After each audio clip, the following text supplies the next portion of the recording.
Welcome to the New Masculine Podcast. This is a place where masculine identifying people come together in community to disrupt outdated models of masculinity and together construct new models for our way forward as men. As a special note, while this conversation is between men, this podcast values all beings and seeks to create positive impacts for all. I'm your host, Travis Stock. I am a master life coach, an equus coach, which means I often partner with horses when supporting clients, and I'm a teacher. In my coaching work, I am passionate about the balance of masculine and feminine energies in each of us, regardless of gender. I seek to help others nurture a relationship with both types of energy, which often leads to a greater sense of wholeness. And yet what I found in my work with men is that many of us have been taught messages about what it means to be a man by first teaching us to avoid anything that is associated with the feminine. That avoidance leads to few experiences of intimacy, emotions outside of anger, vulnerability, or even a sense of belonging. Striving to comply with these models of masculinity has many of us feeling isolated, ashamed, unworthy, afraid, angry, and depressed. That's why I started this podcast, to bring men together who are ready for something new, something more whole. We've heard from a lot of men about how fatherhood changes their perspective on masculinity. Daily embodiment of the caring steward can vastly alter a man's view of himself and approach to the world. But what happens to those who, through infertility, relationship status, or otherwise, are unable to have children? My next guest walked that journey, filled with anxiety, letdown, isolation, and suffering health, and through focused work to redefine masculinity for himself, is here to share what he has learned. Kevin Davidson personally identifies as a son, as a brother, and as a leader. He is also an international coach and owner of Mindful Masculinity, which offers education, support, and togetherness for men, particularly those who are unable to have children. It is his mission to help men move beyond feeling as though they've missed out by being childless, and help them to feel complete. Front and center on his website and social media is the hashtag #ChildlessMenMatter. So let's honor that invitation and hear from this man about his lived experience and the work he now shares in the world. Welcome to the New Masculine, Kevin. Hi, Travis. Thank you for inviting me. It's a pleasure to have you. Is there anything else you think that my listeners should know about you as we jump into this conversation? A little bit in the past, really, is that my career was in corporate and it was in sales. And a lot of it was to do with pleasing people. And I see myself as a recovering, or never fully recovered, Mr. Nice Guy. So that obviously had some impact on my masculinity in the past. But I see now why I stayed in sales, because it was about that appeasement, which was part of my character growing up. Oh, that's so interesting. I never thought about sales as a part of that people-pleasing, that the customer's always right and trying to find out how to please the other person and make sure they want to continue staying connected. I never really thought about it in that way. You and I are both similar in being the nice guys that are consistently working on how to have boundaries, how to be internally referenced for our value, not externally referenced. I very much resonate with that. And that's an interesting perspective to think about how sales can continue to perpetuate that. And it really, to move out of there into being a coach, it was, like you say, there was boundaries and there was a voice. My own voice came forward. A lot of the time in sales, you are doing whatever the customer wants to actually get that sale. And sometimes it goes beyond your own values. So the culture was very cutthroat. It was very demasculating, in fact, the way people spoke to you. 1 minute you were great, 1 minute you were terrible. But my main advantage in that before is that I was a good person at people relations, and that was why I stayed there more than anything else. And I think that's what the transition into coaching was, is about caring about what people thought and what the impact of what I sold to them affected them. Well, I'm sure that also makes you a good coach, is being able to actually tune into people and find out what is going on for them really and how to actually access them. So all of our shadows also have a light side, and they also can be strengths of ours. And when we lean too heavily on it, it can be kind of shadowy. But when we use it for good, it can be a really strong asset that we carry forward into our next phase of life. Mm. So I'd love to hear a little bit more from you about your own personal journey. I kind of alluded to some of your story in the introduction that I read about to you as a person. Tell me a little bit about what are some of the stories that come to mind when you think about growing up as a man in your culture? What did you learn about being a man? How have those belief systems evolved over time? Just tell me what that's been like for you. Sure. My own family, I've got a brother who's a year older than me. I've got, and at home, my dad is somebody who's very forthright, quite strict, always seemed to be very self-assured, knew all the answers, and didn't like his authority to be challenged at all. Now, growing up, my mum tended to be the one who showed the emotion at home.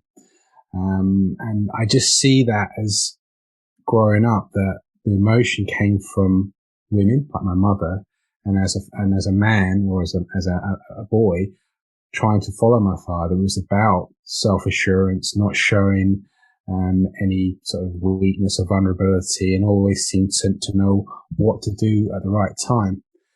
In addition to that, our culture at home was very male orientated because of that.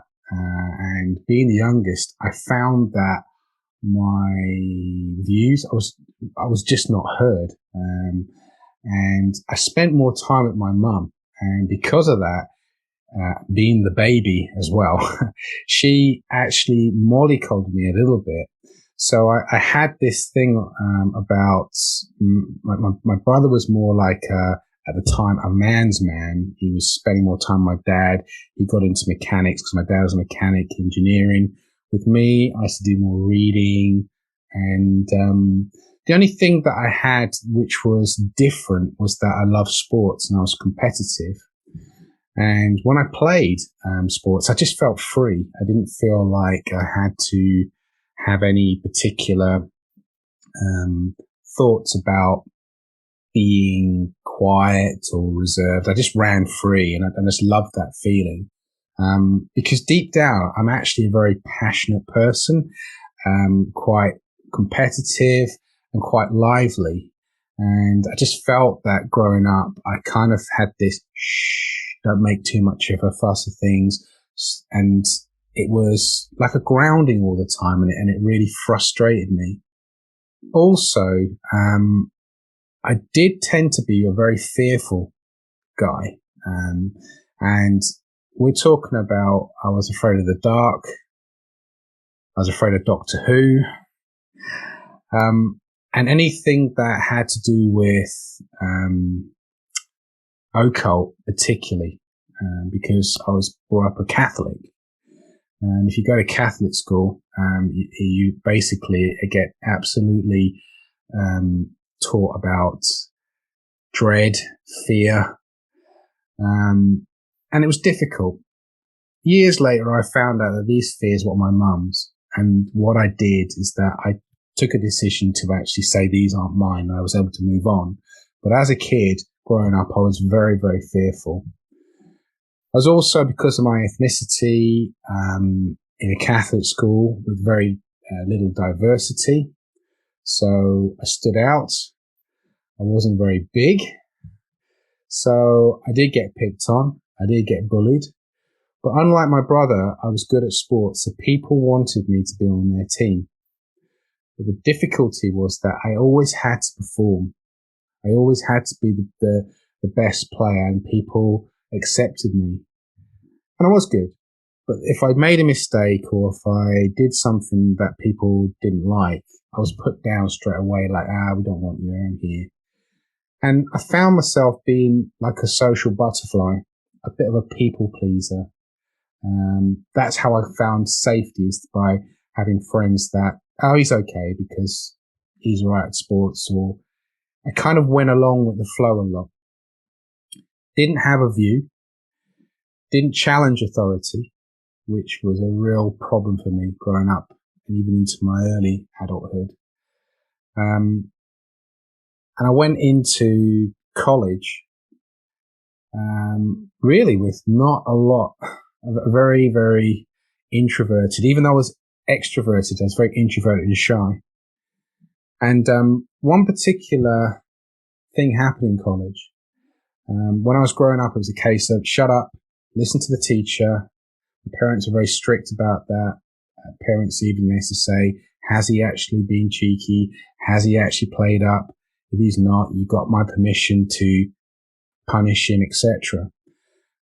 But when I went to college, it was about not listening. It was about participating. And I found that so difficult. And I remember the first time I had to do a presentation in front of the class, I froze and I ran out of the room. And my tutor at the time was somebody who changed my life. Looking back, one of the people that I really see has made a big change. He came after me and said, you got two choices here. You can keep on running, or you can come back and finish what you've done, because what you started was a really good presentation. He said, I'm not going to say anything more than that. And I came back, finished my presentation, and got a big cheer from the class. And it was the first time that I felt, as a man, it was about taking that opportunity to be vulnerable and take that risk in front of people, not trying to follow something or be told what to say, what to do. And it had a big impact on me as far as my studies and how I felt about myself and how then I actually was able to live as a guy. It's a really powerful story, an example of that what you took from it was there's this opportunity to take a risk and be vulnerable. In some ways, I would have expected you to say I was challenged and I used my competitive edge or my desire, what I used in sports to show up in that moment. And what I actually heard you say was it was an opportunity to be vulnerable, and that this teacher of yours, a male teacher, made it safe and gave you the opportunity to be vulnerable and take that risk. Didn't force you to do it, but created enough of a container that you were able to actually do so. It's a really powerful experience that I don't know. I'm trying to think of how often I've experienced that in my life where a man has created that kind of container for me in order to take that risk and be vulnerable. It was the first time, because the reason I didn't come back with my competitiveness was authority. This was a person of authority. So being grown up is that you didn't challenge it. You listened to what they said. So he threw me a little bit by saying, I'm not going to tell you what to do here. I'm going to give you a choice. And then walked off. And that's the first time anyone in authority did that, to say that it's your choice, not do this. I know we're going to get into a little bit further into our conversation around the concept of fathering and fatherhood. What I hear in that is such an energetic model of what really healthy fathering can look like. Even though he wasn't your father, it's just sort of the energetic representation of father, which is allowing a child the autonomy, or the person the autonomy to make their own choices, but to create enough structure around them and enough encouragement around them to help them step into themselves even more. It's a really powerful, energetic signature of father that I hear in that I don't know that we do a very good job of showing up with kids and in our world with, because most of the time it's about controlling behavior rather than encouraging someone to step into themselves more fully. Yeah, and one of the things that I didn't mention is that because of the way through my schooling and how I felt, is that I found it very difficult to express myself emotionally. Being a social butterfly, it was about adapting a lot. So I didn't have a view. I didn't actually have a lot of character. So for somebody to actually not tell me how to be, how to feel, and leave me in a very, very open and vague situation when I went back into the class, it was the first time I felt I had space to be what I wanted, who I was. And I finished that presentation, initially I was tight, but it just loosened up and it was able to flow because I didn't feel that somebody was watching my every word and was going to criticize me. It was a case of, he just said, I want you to finish it. That's the only thing he said. Didn't say when, didn't say how. And it was so refreshing, to be honest, to hear that. Yeah, I can totally understand that. That feels refreshing to hear you share the story and to see the impact that it has. What lessons from that experience do you carry with you as you continue into the world? Learning is something that should be fun, also two-way, so that knowledge is something that is passed to you, but it's how you synthesize that knowledge and create your own knowledge that it creates value. There's too much of this is the way it is, and that's the only way it's going to be. When I was growing up, if I was playing the piano, let's say, somebody used to say, hey, you're making a lot of mistakes. But I was learning the thing, so of course I'm going to make some mistakes, but it stops me from actually expressing myself and just letting go and getting better at something. So what I learned from that is that just let go, enjoy something, immerse yourself into something and see what happens from that. If there's mistakes, there's experiences, it all goes part of the learning process, and then it then enables me to enjoy something and get better at something without that feeling of guilt and this sort of restriction. It's just a much freer way of doing things. And that's what I apply to a lot of things since that time.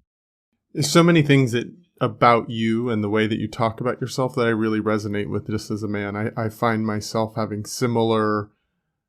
had similar approaches through childhood into my adult manhood that were fear-based, that were people-pleasing, that were shame-based, afraid to share my emotions, afraid to take up space. And I'm just finding myself sitting here resonating a lot with your experience and what you've learned over time and what you take with you.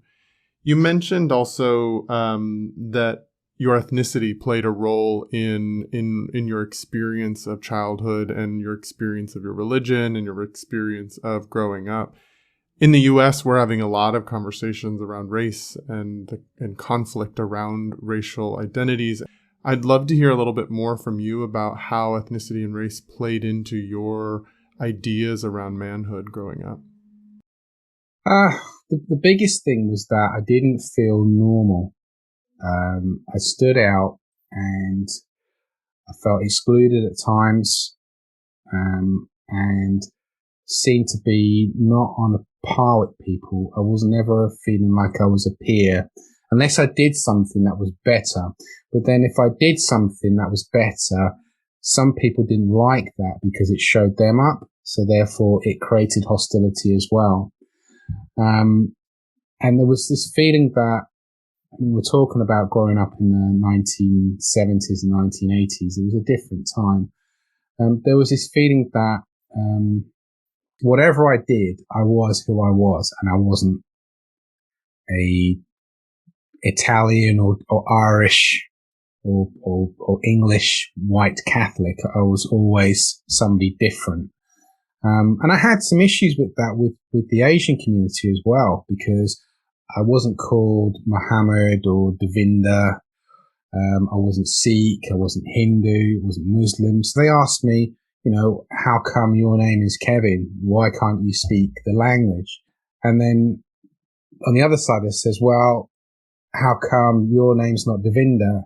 How come you speak English that way? And only when people came around and actually met my parents, they realized that, yeah, the culture at home is definitely Indian. What we eat, how we are, the whole thing. But there was always a mix in our family.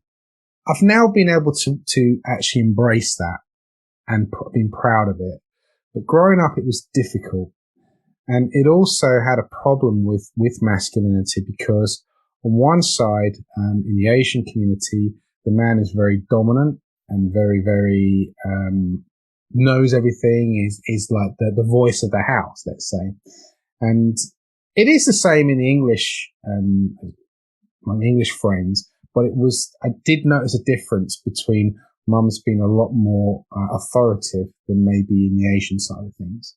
But my mum is still authoritative, so that kind of that covered the void there.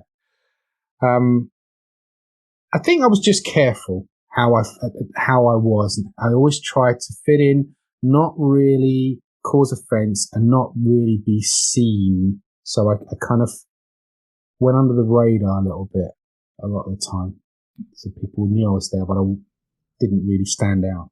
Yeah, I appreciate you sharing a little bit more about that. It is sort of what makes us unique and different often, that we as men often have a choice. I think this is a person thing, not just for men, but for purposes of our conversation, that we as men have to make a choice. Are we going to shrink away from those differences and hide and avoid and just people please and be the good boy so that we don't make waves based on what makes us different? Seems to be more of how you chose to navigate the world, as well as myself being a gay man in this world. I chose to make the space I took up smaller, to try to hide, to try to stay safe, to try to avoid moving into the conflict about what made me different in the world. And so there's that option, but then there's also the other side of the masculinity, which is to take up a lot of space and to overpower and dominate. And so it does seem like there are these two sides of the ways that we cope with what makes us different and not fit in and not match the mold of what it is to be a true man in this world. And yet they're both shadow sort of elements. One is avoiding and hiding, and one is overpowering and dominating. And then how do we as men continue to look for that center, that place that honors who we are as individuals, but then also honors the individuals around us and creates space for difference. And as you were saying, like you've come to embrace who you are and what makes you different and your different perspective. But how do we do that for ourselves and others moving forward too? I mean, I've got a question really, is that when you had that small space in that, did it match as to what was going on inside you? No. Okay, so it sounds like we resonate here. Was there a lot of passive anger going on? For sure. Yeah, I would say my 20s were marked by a level of repressed anger, and it manifested also often in shame. I would use that anger against myself to control myself and to shame myself. But really, I was angry about how little space there was for me, how unvalid I felt, undervalued I felt, how unsafe I felt, how many times my boundaries were crossed. And so I would say my 20s were marked by a level of depression because I was unable to really make space for and allow that anger energy to move through me. Well, for myself, inside, because I was passionate and quite competitive, there was a real fire going on, but there was this cultural conditioning about being kind, being polite, and being diplomatic. But it made me a target for people that found those weak or didn't like that. And I just seemed to have, growing up, just arseholes that seemed to be targeting me. And looking back now, I could have just said to them, why don't you just do one? Because I really want to say that. But there was something about how I was brought up and the conditioning that I didn't do that. Even though inside, I really wanted to say it to people. Is that something that you felt as well? Yeah, I think it continues to be my work still at times. Is I give people a really long leash. I give them a lot of room to be flawed, take their stuff out on me, to react in ways that are really harmful and painful. And it takes a long time before I actually set that clear boundary on what's okay in my space. Part of that comes from my people pleasing. Part of that comes from my understanding of human psychology and my work as a social worker and as a coach is that I can see that people are often enacting trauma patterns that they created from the past, and they're still playing out. And so I can have a lot of compassion for what's playing out. And it's constantly my work to navigate how to hold compassion for people and what they're working through, while also honoring the space and the sovereignty of me as an individual. Because that line gets a little blurry for me at times, for sure. What about for you? I've changed a lot because of and this is something that I can talk about, when we go about my coaching. But to me, it's about owning who I am, owning my feelings, and being responsible for those. And from that, it's given me the power to determine what is inside my boundaries, what is outside my boundaries, and be very definite as to what I feel. So if somebody says to me, you shouldn't feel this way, I now say I do. And it's not a case of discussion or justification. I leave it like that. And that's a complete antithesis to what I was before. But that's how I've changed these days. It's a really powerful switch to just leave it simply as I do, and to not need to justify, explain, or prove why you feel those ways and why the other person should also see it that way too. Yeah, I definitely, we're all works in progress, and it's definitely the place where I still continue to work as a man in this world, is to be able to just own my experience and not need to ask for permission to feel that way, or to justify it, or to explain it, or to just present it perfectly so that I can feel seen and heard in that. So I hear you on that, and it's a place where you're a step or two in front of me. I've had a lot of falls before getting there, don't you worry. Yeah, I hear that. So I'd love to fast forward us a little bit into the time frame where you were in your 30s, getting married, potentially thinking about having children. Let's talk a little bit about sort of that phase of your life and how it impacted your ideas around masculinity. Yeah. I look back now and I realized that I spent most of my 20s with relationships stopping my partners getting pregnant. And I had this notion that, well, maybe I should get married towards the end of my 20s, early 30s, because that's what my parents did. And I thought, well, I like kids. I've always craved kids. They'll come along. And there'll be this legacy that I'll be able to continue. Particularly in my family, there's been, I think it's 4 generations of just men. There's my brother, my dad's an only child, and my grandfather's one of 4 brothers. So there's a very big male legacy. And that kind of was providing pressure, even though I didn't realize that. So I got married. I met somebody towards the late end of my 20s. We stayed together for 2.5 years. We got married on the millennium, and I thought that children would come along, and they didn't. And this sounds stupid now, but I actually waited until after the wedding to actually start trying for children, because I wanted to be doing it in the correct way. And we tried. Nothing happened. And it started to become more and more anxious, where even though people weren't actually saying anything to us, we felt that, well, sooner or later we're going to hear some news, because my ex-wife at the time was, I think, she was 30, 31, 32. So it wasn't a lot of time. And then people started telling us about how it's supposed to be nice, sort of good intentions of how to conceive, which didn't help. And then the fingers were really being pointed at me, saying that it must be you. You must be the one that's causing this issue.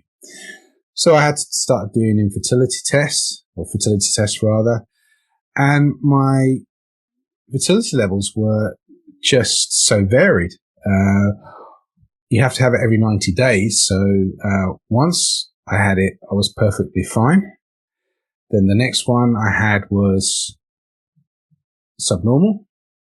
Next one was infertile. Then it was kind of in the middle.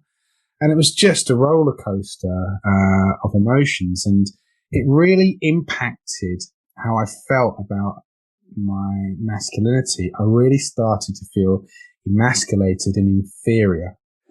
I was playing sports at the time with changing rooms, banter, guys talking about their latest conquests, having kids, calling people, if they've, haven't got kids, calling them, we call them Jaffas, which are seedless oranges, all juice and no seeds, the same. Oh my goodness. Yeah. There's this. Wow. There's a lot of alpha male, BS that goes on in changing rooms, because it's about real men. We play hard and we actually, party hard afterwards with going out and people had this different roles in the team about, dominating roles and voices. And I found myself becoming more and more introverted because I became very sensitive to that type of banter. And I didn't want people to know that we were trying, and I didn't want to be that target. And I became more and more withdrawn and quieter in the changing rooms, which opened me up for more Mickey taking and banter. But at least it wasn't about not having kids. So in the end, what happened is that my ex found that she had complications as well. This was after 2 years of me having the fingers pointed at me. So there was a likelihood that with the two of us, we couldn't have conceived anyway. But I did feel very isolated. So we decided to do IVF. And the first treatment, it was, looking back now, it's 15, 16 years ago. It was hard because I had to give my partner the injections, and it was just seeing her going through that. And I was trying to be strong with her. I didn't want to show that it was hurting me, but I felt very, very helpless. I couldn't share with my male friends. My parents were really supportive. But I did feel alone, and I did feel that a lot of the attention and support was on my wife. And when the day came for doing the insemination, I just felt like a bit of an imposter turning up and somebody saying, here's a test tube, go and do your stuff. Wasn't a very nice experience, to be honest. But I did it, and there was some hope there. And we put in 2, and one of them actually impregnated. So that was really, really a relief. But we knew that we weren't out of the woods. It would take 4 weeks to come back to see whether or not it would stay. And every time my wife got up in the middle of the night, every time she moved, I was just dreading this. I just couldn't sleep for the 2 weeks. And then one night she got up at 2:00 and I just knew. I don't know why, I just knew. And I heard a scream. And I just lay in bed and I was just broken. I just felt absolutely devastated and broken. I just felt I wanted the actual earth to have a hole and just suck me up, and I just disappeared because I didn't know what else. I didn't know what to do. I couldn't support or help her at that point in time. It was hard because there was so much hope going on to that.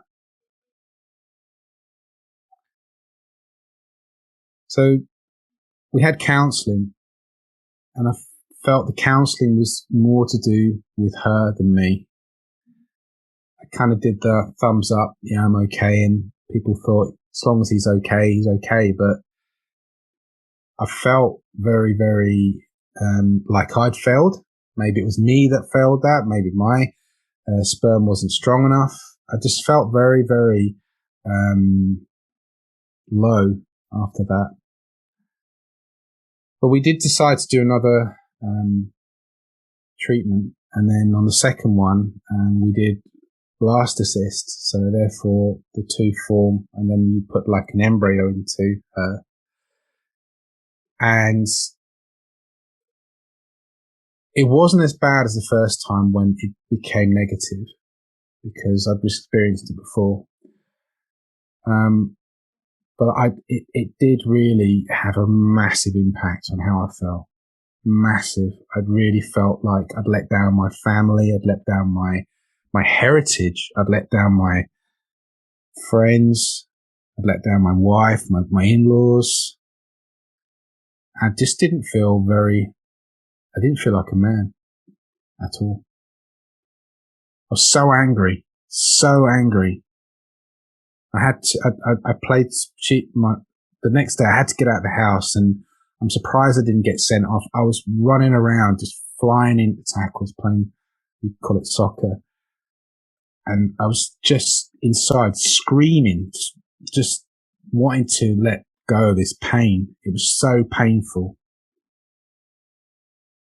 The part of my culture and bringing up is that I couldn't express it. It was about trying to be polite, trying to make out, yeah, I'm okay.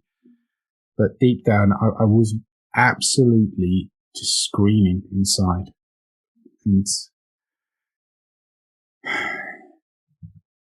I just didn't know really what to do, to be honest. It was really tough, really tough. I'm so grateful you're willing to share this story with me and to anyone that's listening.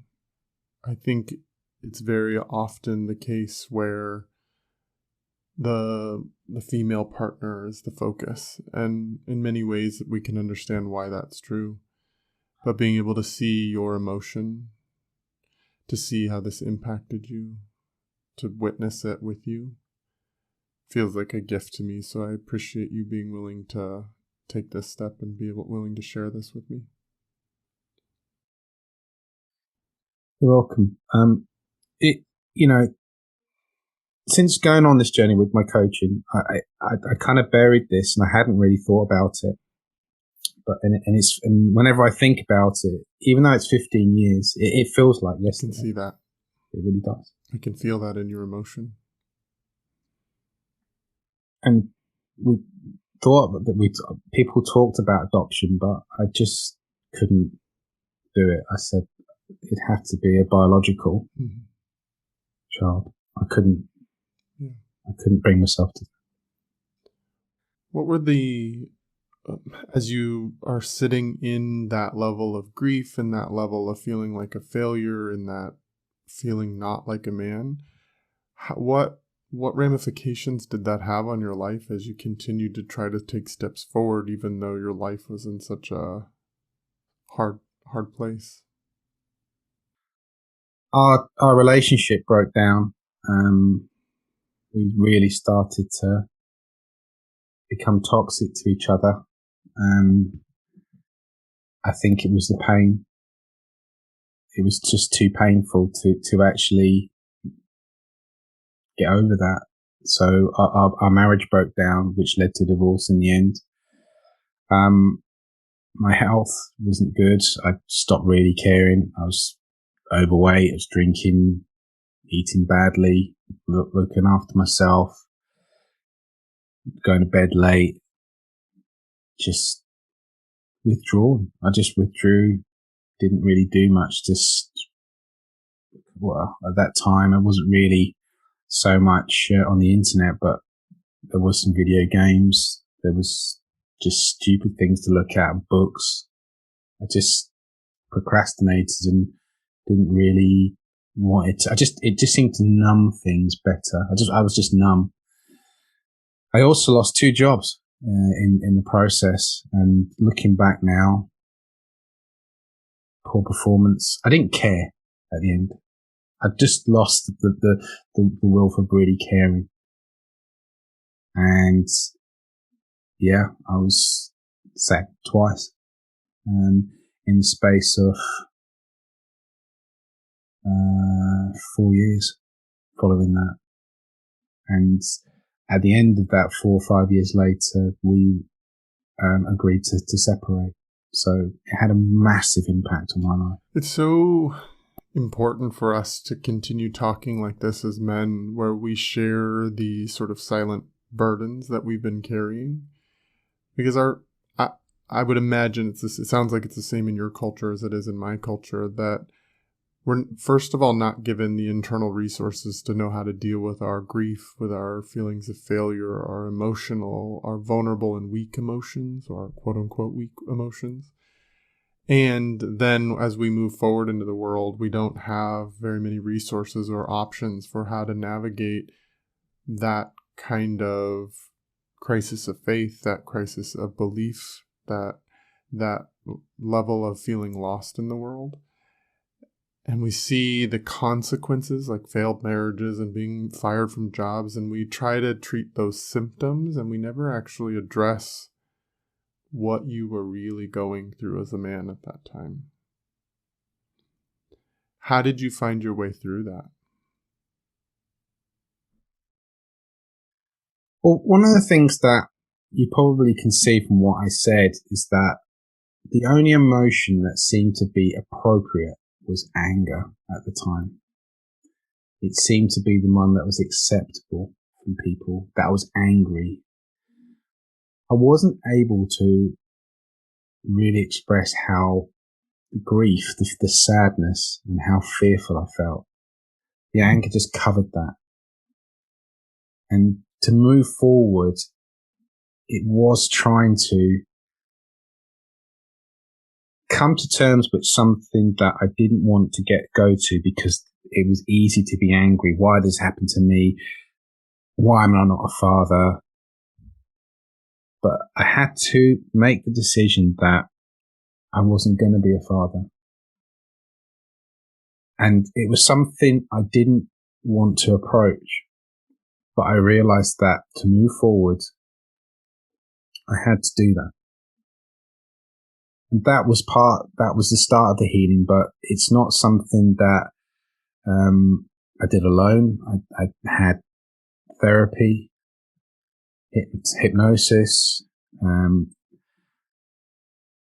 I did some training, self-help. But I did actually find a coach. And it's the only person that said to me about moving forward. But I had to first get over that hurdle, that to move forward, I had to accept that I wasn't going to be a dad.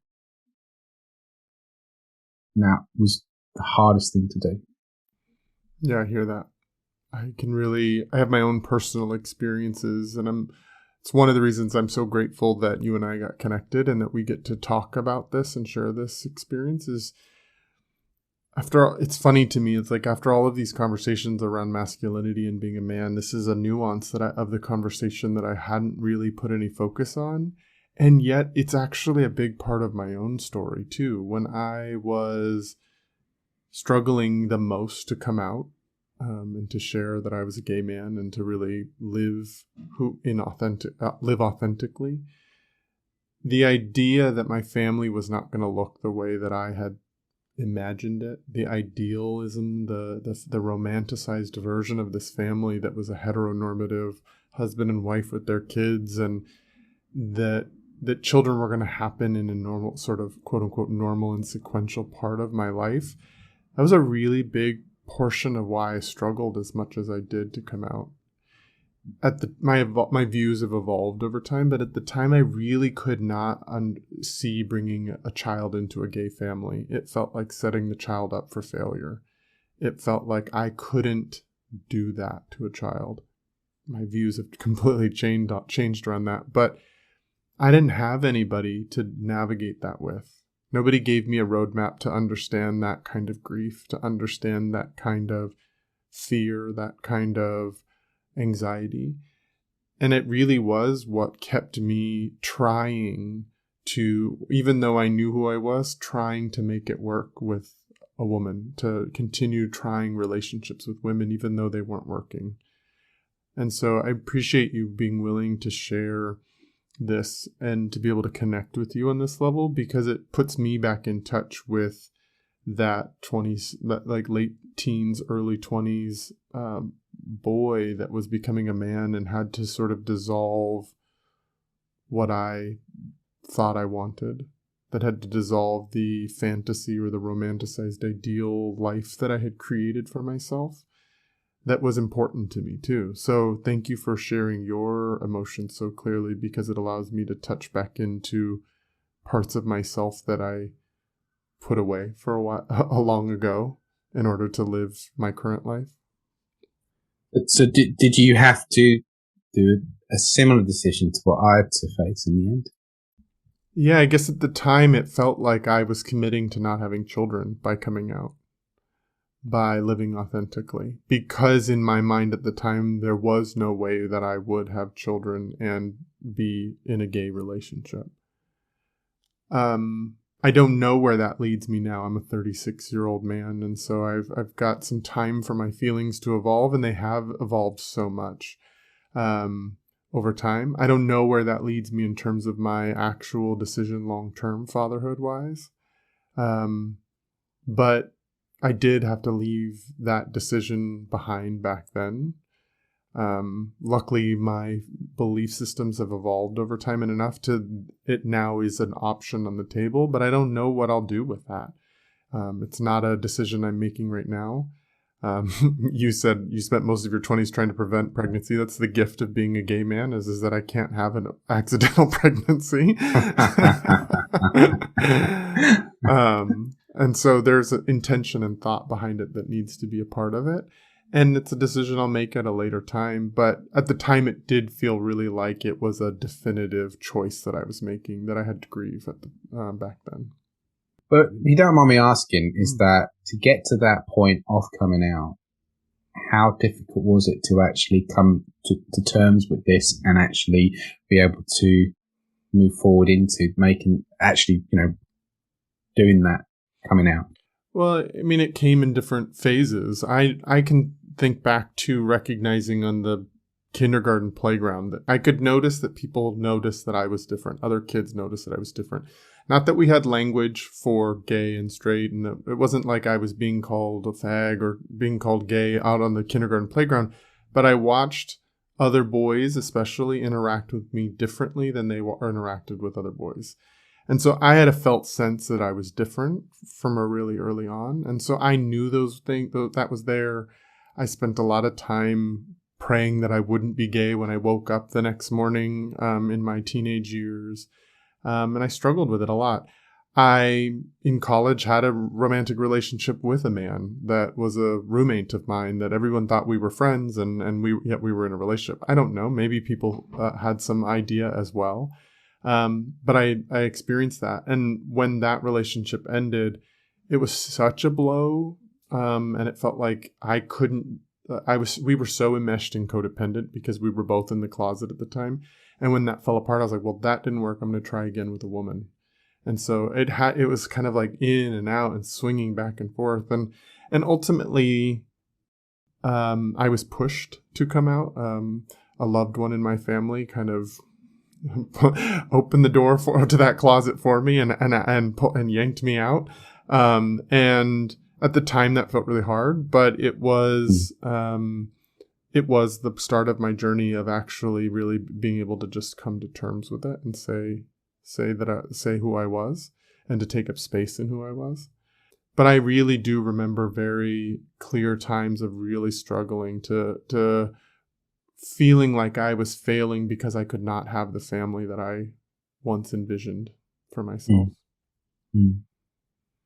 It's tough. It's amazing how many of us, there are a lot of conversations for women around like biological clocks and there's a lot of pressure put on women too to have kids. I know many of my heterosexual female friends who every time somebody gets together with them, they're asking about whether they're going to have kids or not. And when are they going to do it? And there's a lot of pressure there.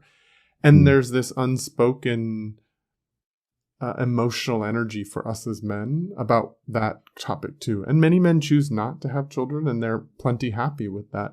But there is a whole section of us that do have at least internalized that message that it is an important part of our manhood, about what makes us complete as men is to move into that fathering role. And when it doesn't happen because of your sexuality, because of infertility issues, because of whatever becomes is in the way of that, how do we actually have these kinds of conversations that support each other and hear each other's grief and hold each other in feeling like a failure when when you want the world to open up and just fall into that crack? And we don't have a lot of spaces for men to receive that kind of support. And here's something that I found out that was very, very insightful, actually, is that I've spoken to both women and men who didn't want children by choice. So they were what they call child free. But when I did speak to them, there was a slight flicker of emotion about that. And I think that there's a commonality within people that have children, can't have children by choice, and people that can't have children by choice, that there's something about parenthood that has like a inbuilt mechanism in your emotions, and it's totally involuntary how it hits them. And they're surprised that one of them said, I'm really surprised I'm actually felt that way because I've never really thought about it enough. And I'm feeling kind of slightly uneasy about it.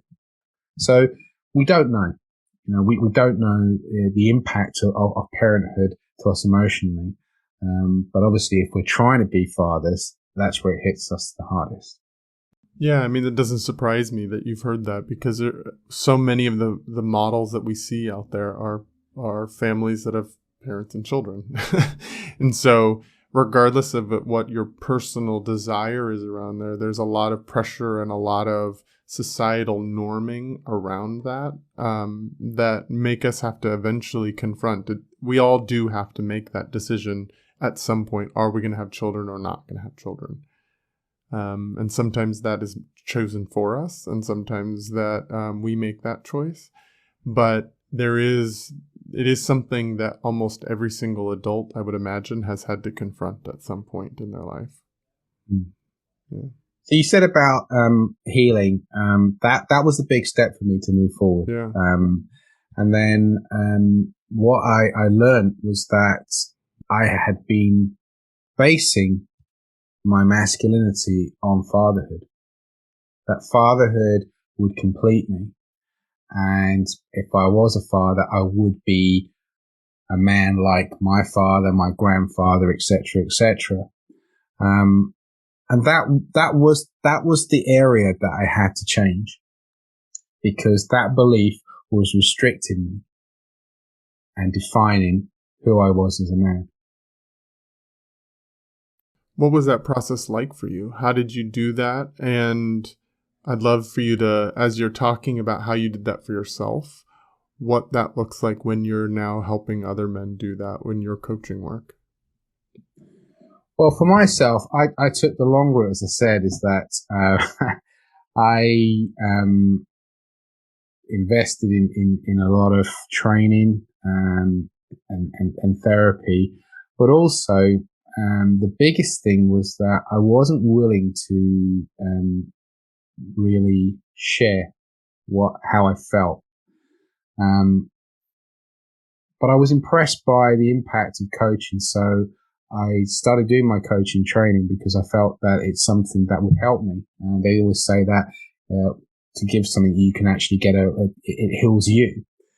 And there was this in one of the coaching sessions, we had to do a presentation to, it was about 100 people. And I was going to say about myself that I thought people were going to hear about me. But the person before me got such an applause. They've got cheers. I even heard them say more. And I was next. And it totally made me feel like I don't want to be here. And I got on the stage and it just completely you have that situation where it can be a second, but it can feel like a lifetime, and people get uneasy. And I decided that I was going to speak for myself for the first time and just share. And I can't really say what I said. At the end, I got an applause. But people said to me in the break, that was really, really powerful what you said there. It really touched me. I can't believe how vulnerable and how honest you were about yourself. And he says, it was great listening to you like that because I so resonated with you. So I realized that what was missing was that I wasn't willing to share my story or share my view authentically. I was always holding on to the handbrake. And that's what guys do. You see them on stage. Sometimes women present, they get emotional. Guys start presenting, they're thinking, whoop, hang on a minute. Let's pull the handbrake. We don't want to go. We want to stay manly over here. We want to stay in control. And that's what was missing. And what I'd say to people now is that it's really important that you are able to share. And sharing is very, very powerful, but also I can understand, being there myself, how difficult it is to actually speak to somebody, inviting them to criticize and judge you, and basically leaving yourself open. But it does connect with people because they see the real you. That is an area of masculinity that I say now is the most powerful strength. Vulnerability. And that has been the main driver moving forward. It's the main driver that I actually coach my clients about. And it's the most difficult. For sure. As you're talking about this strength of vulnerability in masculinity, it brings me back to one of the earlier stories that you shared about the teacher that gave you the opportunity to take the risk and be vulnerable and get back up there.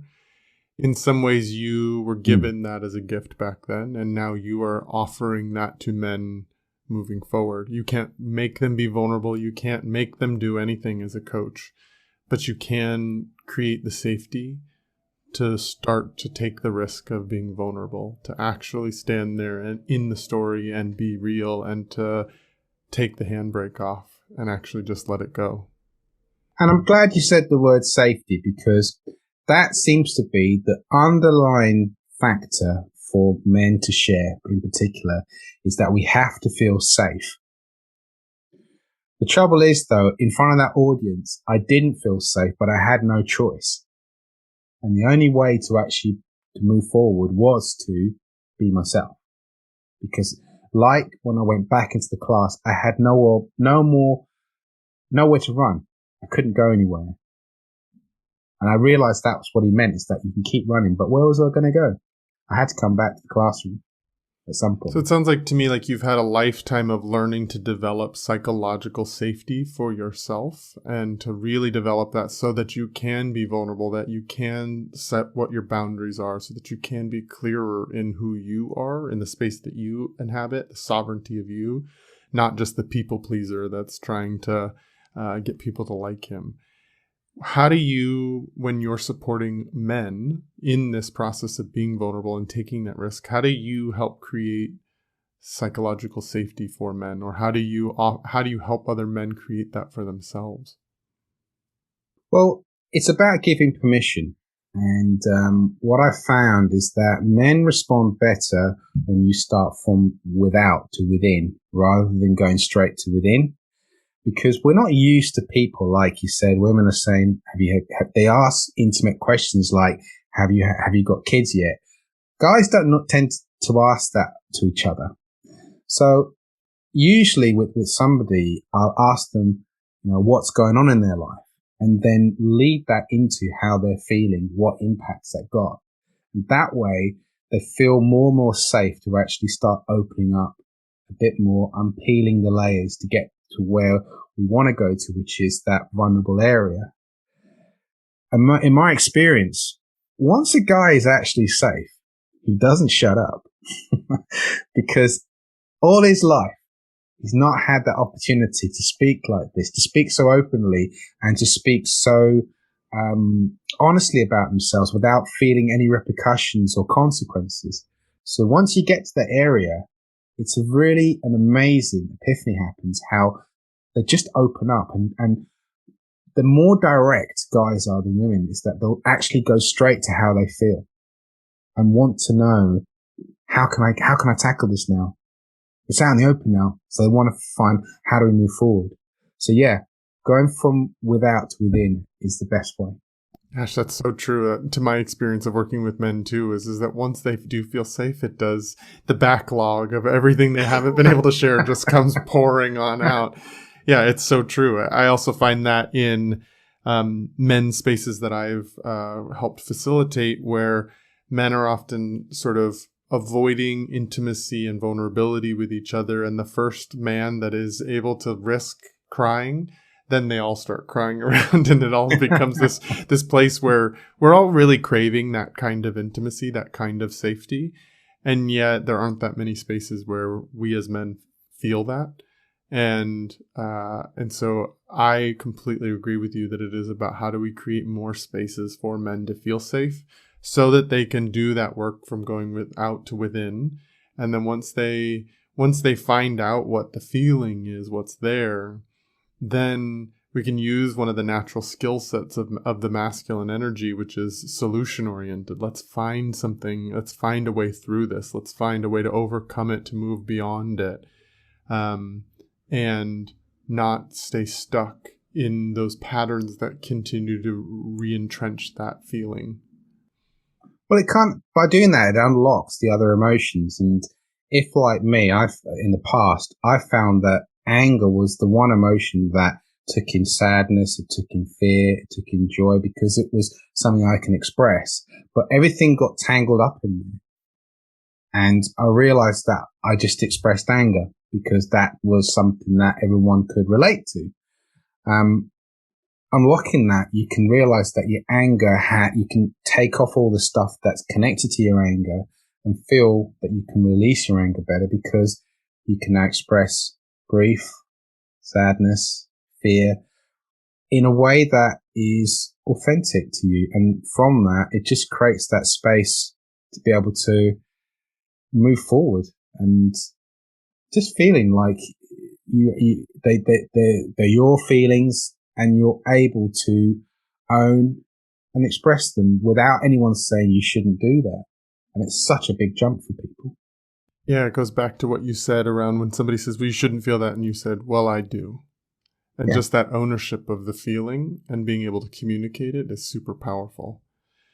Well, I'm so glad that there are other men like myself who are creating spaces that are about psychological safety for men to express themselves, to feel, to share their stories of failure and their stories of feeling incomplete. I appreciate the work you're doing out there in the world to try to create more spaces like that. If you were to give a man that's listening to this podcast one piece of advice, what would that piece of advice be? My advice would be coachable. Because by being coachable, you allow and open up change to happen in your life. You've got to allow it to be able to receive change. And without being coachable, all you're doing is that you're not just stopping your emotions going out, you're stopping good things coming into your life as well. So it's crucial to move forward, to start allowing people to come into your life. That's so true. I make a joke often. I teach for a coach training, and I tease with my students often that I feel like I'm a good coach, but I'm a terrible client because I can put up my smoke screens and I know the strategies to avoid, and I can do different ways, and my ego can get triggered. I'm sensitive, and the gifts I have found by that, first, that's a joke to try to be on to myself so that I can catch myself and change that. But the gifts I found by allowing myself to be coachable, by allowing myself to receive, to allow other perspectives to offer ways of looking at it, to give me freedom, it does actually really create a lot more freedom, and it does create space for new beliefs, new habits, new behaviors, new experiences of life that are actually much more whole and positive potentially. Because otherwise it can seem like you are facing a threat all the time. And when you do face a threat, there's no creativity, there's no rationality. There's just your fight, flight, freeze, appease that sort of sticks out, and they're all reactive. You're not necessarily listening to anyone. I call it closed ears and clenched fists in a social conversation. You're expecting something that's going to be hurtful. It's a threat. And that's why opening yourself up to change, allowing that, enables you to unclench your fist and actually receive and hear what's coming your way. That's a really powerful way of looking at it, for me at least. I'm going to have to sit with that for a moment and actually let that sink in, that potentially those moments where I'm a difficult client and uncoachable is because I'm sitting in a space of feeling, assuming a threat is coming, and that I'm already out of the ability to make change and to be creative because I'm in survival. I can't thrive from that place. It's a really interesting perspective that I'm going to sit with for a bit. Thank you for offering that at the end. Absolutely. It's fine. So if people wanted to learn more about the work you're doing as a coach, just in general, to learn more about the work you're doing around Childless Men Matter, how might they find you out there in the world? Well, there's my website, which is www.mindful-masculinity.com. There's also my social media platforms. I have, through my website, it's a free guide called Get Back in the Game. And it provides 3 simple steps of taking ownership to feel more complete in your masculinity, which is a good way to start forward. If you are feeling empty, isolated, and withdrawn, it's a very good start with the 3 steps I provide. I also have a YouTube channel which covers a lot of emotions, from anger, vulnerability, when you feel choked up, anxiety, and also I've shared some of the stories with other childless men and other champions of childless men, which are really helpful, because a lot of the time men don't want to even like some of the stuff that I put on social media because they don't even want to be seen to be. And the key is that in order to change, we've got to increase their voice. Wow, that is so true. I find that in terms of when I post my stuff too, that very few men actually want to like it because there's already a barrier right there. So I so appreciate you sharing your story, not just sharing the stories and presenting yourself as a professional coach, but also really talking about your own vulnerable stories, really being willing to go there with me and share the emotion, sit in that space with me. I really appreciate that, because I think it does give other men permission to really find their own feelings and to connect with that. So thank you so much for joining me, for being a part of the New Masculine, and for all the work that you're doing to help men redefine masculinity. I'm really grateful that you're doing the work that you're doing. Thank you for the opportunity, Travis. And likewise, I love your concept of the New Masculine, and there's a lot of synergy as to what we both do, because I do think that masculinity is changing. It has to change. And there are a lot of men of all gender feeling confused and not knowing what it means to be a man. Amen to that. If people want to connect with me, you can go to my website at travisstock.com. You can email me directly at travisstock03@gmail.com, or you can connect with me on my social media on Instagram at traver03. That's where a lot of the continued conversations of the New Masculine are going, beyond just the episodes that as you listen to them. So please feel free to follow me there and participate in the conversations as they keep going. I'm also on Patreon. If you want to become a contributor to The New Masculine, please go to patreon.com/thenewmasculine. That's patreon.com/thenewmasculine to become a contributor and to help support the mission of the New Masculine. Thank you so much, Kevin, for joining me, for sharing your nuanced perspective on masculinity work, and for offering us a perspective we hadn't really talked about on this conversation. I'm just delighted that we were able to have the conversation. Thank you, Travis. It's been a pleasure.